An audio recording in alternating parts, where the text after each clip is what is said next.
Postoji priča da je cvet lale, svuda je to samo cvet. A u Banatu je lala i cvet i čovek. Postoji više legendi zašto je to tako. Jedna kaže da u vreme turske vladavine od 16. do 18. veka periodično kad su Turci vladali, oni su obilazili bogate kuće lalinske i ne znajući, banatske tada, i ne znajući kako se domaćini zovu, oni su sve njih zvali Lalo. Na kraju je to ostalo Lalo, Lalo, Lalo, što bi značilo domaćine, domaćine, i zaista na kraju je Banačanin ostao Lala i domaćin.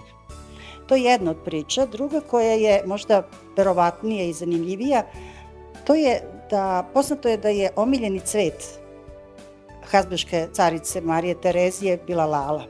Ona je lalu nosila kao privezak, nakit, najčešće kao broš, to je bilo omiljeno, ali često i kao lanac od zlata, naravno, i privezak sa lalom. Poznato je da su iz ovih krajeva ljudi bili dobri vojnici, pa Marija Terezija je ponekad obilazila te smotre vojnika iz Srema, Bačke i Banata, i prilikom jedne takve smotre došli su Sremci i vojnici iz Bačke, a Banačani su zakasnili.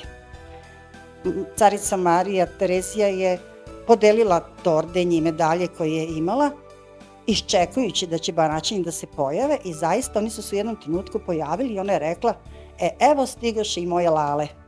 Tako da su lale, Banačani ostali lale, a kako nije imala ordenja, ona je skinula tu skupocenu ogrlicu sa vrata od zlata sa priveskom lale i podarila Banačanima.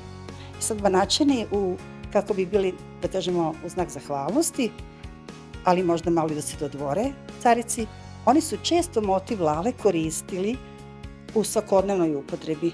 Tako da lala se često koristi na predmetima upotrebne vrednosti, ali svakodnevnim, ali i ukrasnim. Pomenut ću samo recimo pokućstvo, nameštaj. Čuvene su te malane škrinje iz Vojvodine gde imamo čest motiv lale. To su u stvari sanduci za devojačku spremu, za taj štafir, miraz. Zatim na ormanima, i uopšte na pokućstvu, na tekstilnom pokućstvu, na dozidnicama, kuvaricama, čilimima. Mi ovde u muzeju imamo jedan sto iz 1846. godine, koji je iz Mokrina i koji ima namalane 4 lale u uglovima, a takođe zanimljivo, imamo jednu kapu zlataru, znači oni su od najskupocenijih predmeta do najobičnijih, kao što je jedno vaskrešnje jaje na kome takođe je prikazan motiv lale.